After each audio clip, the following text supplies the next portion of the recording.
हमारी संप्रदाय का तिलक ऐसा है जो कि माथे पर लगा है। तिलक का अर्थ होता है ये भगवान श्रीमन्नारायण के दोनों चरण है, बीच में जो लाल है वो माता लक्ष्मी है, और ये जो नाक की तरफ है ये देखो, ये टीवी पे आप देख पाएंगे तिलक, ये भगवान श्रीमन्नारायण के क्या है? चरण। ये जो दो खड़े डंडे हैं ये भगवान के चरण, बीच में माता लक्ष्मी और नीचे नाक की तरफ ये चरणों को रखने की आसन है। तो भक्त इस भाव से तिलक लगाते हैं कि ये भगवान श्रीमन्नारायण के चरण हैं, इस भाव से हम लोग तिलक लगाते हैं। हमारी संप्रदाय श्री संप्रदाय है। हम जो मंत्र जपते हैं वो मनमुखी मंत्र नहीं है, वो मंत्र तो अनादि है। ओम नमो भगवते वासुदेवाय मंत्र नारद जी ने दिया था, जबकि हम जो अष्टाक्षर मंत्र जपते हैं उसमें 8 अक्षर हैं। 8 अक्षर क्यों है? कारण है, क्योंकि भगवान श्री कृष्ण का जन्म कब हुआ था? अष्टमी 8। राधा जी का जन्म कब हुआ? अष्टमी 8। बालकांड से लवकुश कांड टोटल। तो भगवान की सारी लीलाएं इन 8 अक्षरों में पिरोई गई हैं, इसलिए हमारा मूल मंत्र 8 अक्षर का है। वो 8 अक्षर गुप्त रखे जाते हैं, इसलिए मैं आपको बता नहीं रहा हूं। मंत्र को केवल शिष्य को ही दिया जाता है, आप भी शिष्य ही हैं, पर उसे गुप्त रूप से ही रखा जाता है, इसलिए मैं आपको अभी उस मंत्र का बोल करके उच्चारण करके नहीं बता रहा हूं। मंत्र गुप्त रखा जाता है, इसलिए 8 अक्षर का मंत्र है, क्योंकि भगवान की समस्त लीलाएं 8 से जुड़ी हैं। भगवान श्री कृष्ण की सखियां भी 8 हैं, सखा भी 8 हैं, और भगवान की पत्नियां भी 8 हैं, 16,100। इसलिए मंत्र कितने अक्षर का है? 8। भगवान की सारी लीला आ गई उस 8 अक्षर में। आज हमारा जो मंत्र है अष्टाक्षर मंत्र, 4 वेदों में यह मंत्र आपको मिल जाएगा और 18 पुराणों में यह मंत्र आपको मिल जाएगा लिखा हुआ। मंत्र वही प्रमाण होते हैं। आजकल बहुत सारे गुरु लोग ऐसा मंत्र देते हैं अपने शिष्यों को जो मंत्र मनमुखी होता, मन से बना लेते हैं कुछ भी, समझे ना? मन से कुछ भी ना बनाओ, उसका कोई प्रभाव ही नहीं पड़ेगा। भाई मंत्र तो अनादि होता है, मंत्र तो अनादि होता है। अब सोचिए, जो मंत्र मैंने आपको दिया, मैंने खुद ने उसे पहले करोड़ों बार जपा, मेरे गुरुजी ने भी उसे करोड़ों बार जपा, तो जपते जपते मंत्र सिद्ध हो गया, फिर सिद्ध मंत्र मुझे मिला, फिर मैंने जप कर सिद्ध किया, फिर वही आपको मिला। उनके गुरुजी ने करोड़ों बार जपा, उनके गुरुजी ने करोड़ों बार, और मूल में वह मंत्र किसने जपा? मूल में वह मंत्र किसने जपा?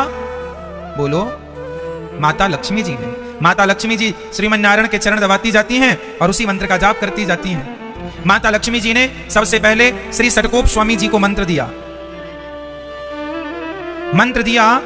तो फिर वो मंत्र माता लक्ष्मी के द्वारा धरती पे आया, तो वो श्री संप्रदाय कहलाई गई। तो वो अनादि हम जो मंत्र जपते हैं वो हमारा बनाया नहीं, वह मंत्र वेद और पुराणों में ज्यों का त्यों लिखा है। जो मंत्र हम जपते हैं उसे अष्टाक्षर मंत्र कहते हैं। इसलिए मंत्र वही होना चाहिए जो शास्त्रों में, वेद पुराणों में लिखित हैं। मनमाने मंत्र ना हो। कई लोग मनमाने मंत्र जपते हैं, जो मन में आ गया जप लिया।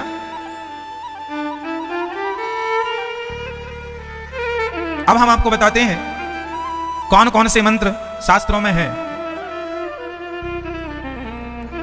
अष्टाक्षर मंत्र, 12 मंत्र और 13 अक्षर का मंत्र।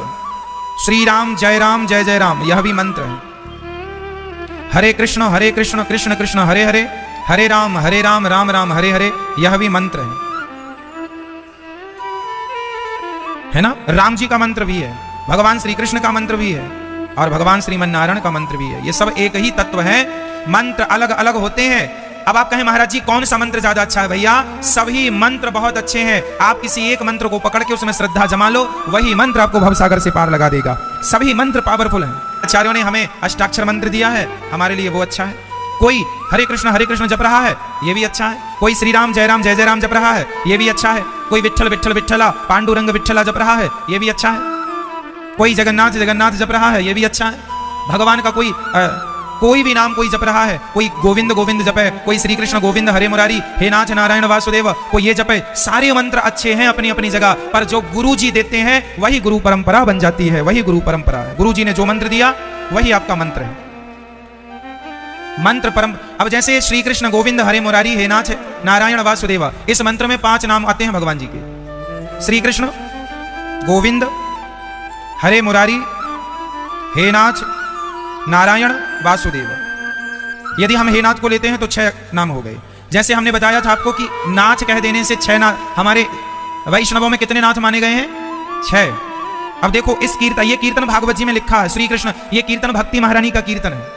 कोई जपे श्री कृष्ण गोविंद हरे मुरारी हे नाथ नारायण वासुदेवा, कोई जपे हरीश शरणम, हरीश बोलो हरीश शरणम, हरीश शरणम, हरि नहीं हरि, हरीश शरणम, हरीश शरणम, और बोलो श्री कृष्ण गोविंद हरे मुरारी हे नाथ नारायण वासुदेवा। अब बोलो श्री राम जय राम जय जय राम,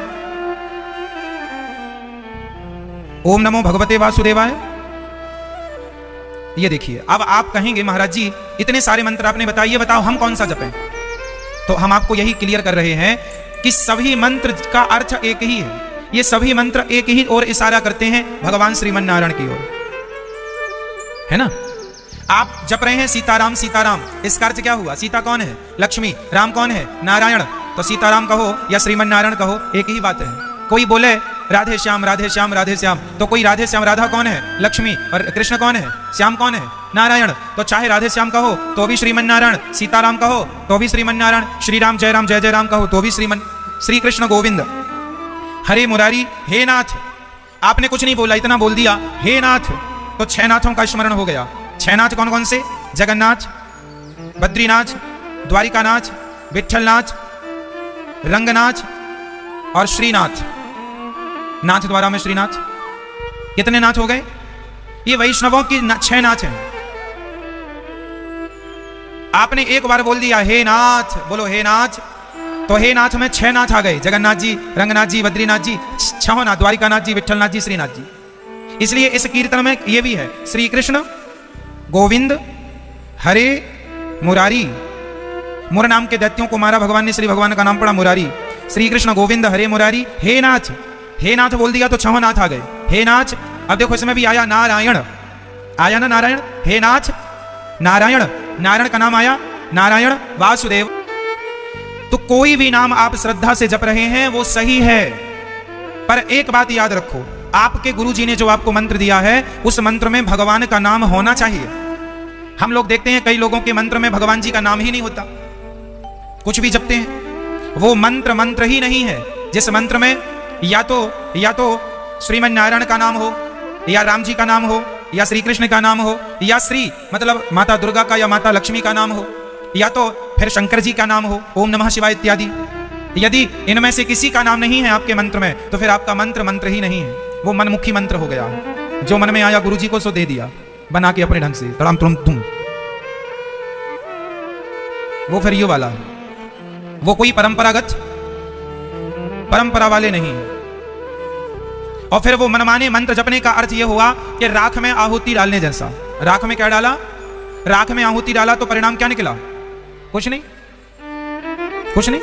इसलिए हमारे यहां ज्ञान की महत्ता है, अज्ञान की कोई जगह नहीं है।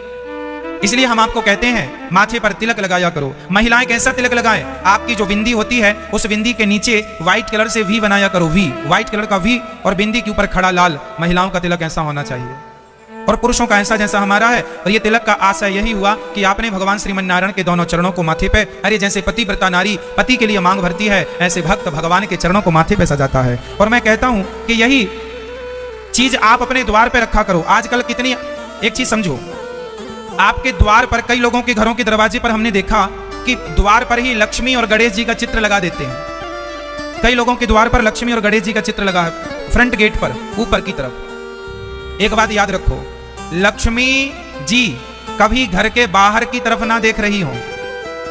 यदि बाहर की तरफ देखेंगी तो फिर अंदर की तरफ ध्यान कौन रखेगा?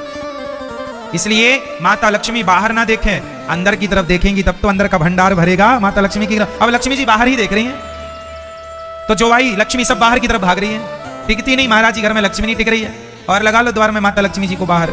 लक्ष्मी जी को बाहर नहीं, आपके पास 1 लाख रुपए हैं तो क्या आप अपने 1 लाख रुपए को बाहर रख देंगे गेट के, कि घर में अंदर रखेंगे? तो जो लक्ष्मी की माता है उन्हीं को आपने बाहर रख दिया है तो फिर अंदर कैसे आएंगी वो? इसलिए माता लक्ष्मी के चित्र को घर के द्वार पर नहीं लगाते। फिर कहां लगाते हैं? माता लक्ष्मी की मूर्ति सदा घर के अंदर रखते हैं। और अंदर मंदिर में भी ऐसी जगह रखो जहां वो बाहर की तरफ ना देख रही हो, सदा माता लक्ष्मी अंदर की तरफ देखें। उनका मुंह किस तरफ हो? अंदर की तरफ, आपके घर के भीतर की तरफ। ठीक है मेरी माँ? कई लोगों ने द्वार पे लगा रखा है लक्ष्मी जी को और गणेश जी को। गणेश जी भी बाहर नहीं होने चाहिए।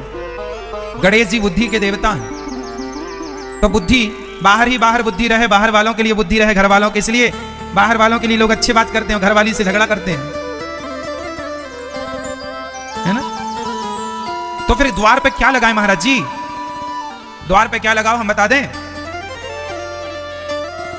ये देखिए, ये आप लोग ये लगाइए अपने द्वार पे, अपने गेट के ऊपर, मेन फ्रंट द्वार पर ये होते हैं चक्र, ये तिलक, तिलक का अर्थ ये हुआ, ये भगवान श्रीमन नारायण के दोनों क्या है? ये चरण, ये बीच में माता कौन है? लक्ष्मी। तो जब आपके द्वार में भगवान के चरण अंकित होंगे, तो जहां भगवान के पांव होते हैं ना, वहां कभी नेगेटिविटी प्रवेश नहीं करती, नकारात्मकता प्रवेश नहीं करती। तो द्वार पर ये चीजें हों। ये चक्र, जैसे चक्र ने, भगवान के चक्र ने सभी दुष्टों का दमन किया, उसी प्रकार आपके घर के भी नकारात्मकता को, घर में कभी कोई बुरी चीज को ये चक्र घुसने नहीं देंगे। और ये शंख होना चाहिए आपके द्वार पर। द्वार पर क्या होना चाहिए? शंख। शंख, जब भगवान श्री कृष्ण के शंख का नाम है पांचजन्य। भगवान श्री कृष्ण के शंख का नाम क्या है? पांचजन्य शंख। ये वही शंख है जो भगवान सदा अपने हाथ में धारण करते हैं।